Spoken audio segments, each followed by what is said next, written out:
are here today because I didn't do my algebra homework. I was a junior in high school and I had an algebra teacher that was a super stickler for doing your homework, and because she felt it was important, because it was. I didn't do it, and she would yell at you in front of the whole class if you didn't do it. And I was dragging my feet trying to figure out what I was going to do. And then this voice came over the intercom. Juniors and seniors are excused from classes to take the ASVAB. I didn't know what the ASVAB was. I just knew it was like manna from heaven, and off I went. Took the ASVAB, figured out it was the Armed Services Vocational Aptitude Battery from the writing on the form, and did very well. Got lots of calls and visited with recruiters. And I had thought about, at that point, I had thought about my future. We talked about like community college and what I wanted to be a journalist. I also wanted to be a teacher. And I ended up joining the Air Force because I was 18 years old. Well, actually, that was 16 when I chose the Air Force. I was 16 and very shallow still, and I didn't think green looked very good on me. We talked about the services.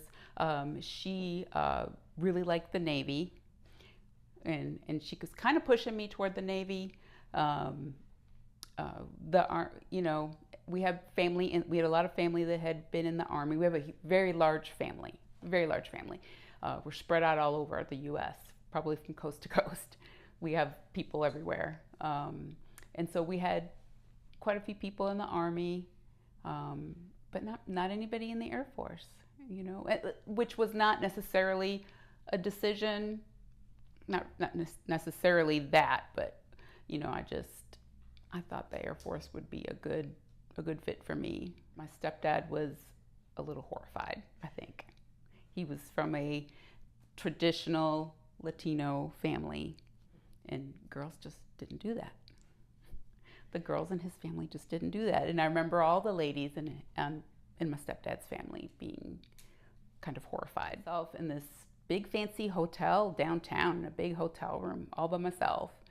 And so I just kind of wandered around downtown and kind of pondered what I was doing with my life. And by that time, I had fully realized that if a war broke out, that I would die, and I had made peace with that. I was okay with that. I loved America. I loved my country, and I was willing to die. So that was tough to think about as a 16, 17-year-old. So I went to MEPS, and there were a lot of people there, and then they put us on a bus, then they took us to the airport.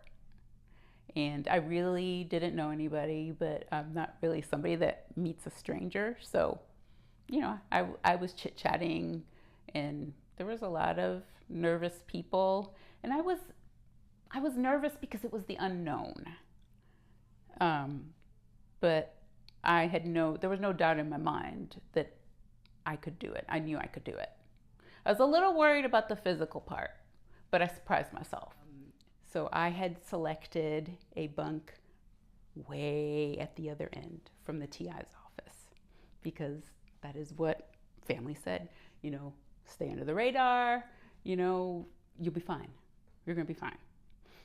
Well, I wasn't going to be fine because I have a big mouth. And we had a girl in our flight that insisted on putting in curlers every night and taking them out in the morning. So of course, as a result, we were late to formation. And this went on for a few days, and I was like, it's not my business, it's not my business, it's not. And then, we're doing push-ups. We're getting punished because we're always late to formation every morning. And I finally had enough after about 3 days of not eating well and not sleeping well, and I lost it. And I was like, look, and I really did start out nice, I think. I was like, you have to stop this. This is not the time for this. Okay, this is not a beauty contest. And I forget what all I said. And then she was like, whatever, I can't remember what she said, that I needed to shut my mouth and mind my own business, which was probably true. But I, I continued with my query, and it wasn't nice, and she wasn't nice. And of course, we got the attention of our TI, and he came out, and his name was Sergeant Rafael Blanco. And he walked over to where we were, and we were so involved in our conversation that we did not even notice he was there until he yelled, "Hey!" He's standing there with his hands on his hips like this. And he looked at me and he goes, "You want to be in charge? Is that what it is? You want my job?" And I was like, "Sir, no, sir." Terrified, because I had done what my uncles told me not to do and got, brought attention to myself. Next thing I know, I am getting my stuff and I'm moving to the very first bed by his office, because I was now the squad leader. And everything that everybody in that squad did, I would. So if they got in trouble, I was doing push-ups with them. And that was a learning experience. I went to Shepherd Air Force Base, Texas. Best time of my life. It was a very safe environment. I felt very, very secure. The classwork was fun. I mean, it was interesting to me. I didn't know at the time, but I really enjoy putting things in order and learning terminology, like all the medical terminology we learned it was all really, really interesting. So this was like a whole new experience, and I was meeting all these people, and I could talk to them as long as I wanted, and I could make the choice of who to hang out with. We could do whatever we wanted as long as we were in bed by a certain time. I remember they really started cracking down on that. And it wasn't uncommon for us to stay up late, playing pool or something like that, or when we were supposed to be in bed, or reading a book, and the particular night that they did a surprise inspection, I was actually in bed. Miracle of miracles. I was actually in bed doing what I was supposed to do, sound asleep. And they popped in, and I about hit the ceiling, because I just wasn't expecting it. And the ones, anybody got caught out of bed studying, whatever you were doing, it didn't matter. You lost your privileges for the whole weekend. But she got England Air Force Base in Louisiana. She was devastated. That girl cried for 2 days. And it broke my heart. And I was like, I'll trade with you. I figured I would be in. I was planning on staying in forever. I figured I'd get to all the bases eventually. I'd get to see them all eventually in my mind. And so I was like, I'll trade with you. And we traded. And then I went to Alexandria, Louisiana, and I took a bus everywhere. I could have, you could get some flights. You could get flights at a very reduced rate, but it was still a lot for an airman no stripe. It was still a lot of money. I had a little trouble adapting to some of the stuff in military life. The control. You can't just go on a vacation whenever you want. It's the mission, and that was such a valuable lesson for me, because it's not about me. It was about the mission. So also learned valuable lessons about customer service. You picked up the phone, you picked it up on the first ring, and you didn't know if you were going to be talking to another airman like yourself, or if you're going to be talking to a full bird colonel. So you learn to answer the phone properly. You learn to greet everyone properly, because again, you never knew who you were going to be serving at. We had a service window where people could come get their records. We didn't know if they were retired, or we didn't know if it was somebody on their day off. And I know I went to the orderly room, which is kind of personnel, like HR. At that point, I didn't know how to drive. I just didn't know. Nobody really taught me. You know, here when you're 16, you're itching to get behind the wheel, and cars were just like a lot. I feel like a lot of women in my family didn't drive, so there wasn't like a big push to teach me how to drive. But one of the jobs of the orderly room was to carry communications from that unit, the hospital unit, because you still had to communicate with the rest of the base, to the main personnel office or to headquarters or whatever. And so there was this little blue truck, and it was a stick. And so I didn't know how to drive, so I kind of got out of it for a long time. And my commander finally came to me, the squadron commander finally came to me and said, "You will learn how to drive." So all my friends, my little family got together, and they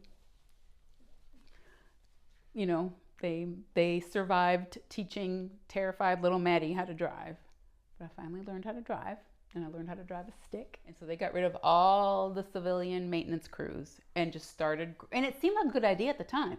They grabbed like 2 people from each unit and would put them on this duty for a month. Well, they're not trained with this equipment. They would hand us these big heavy machines, and of course people were getting hurt left and right. I fell off a truck with a lawnmower. The lift broke. They're like, "Just steady it." They dropped it, and I didn't realize they dropped it. I mean, it happened so fast. They dropped it and it yanked me off.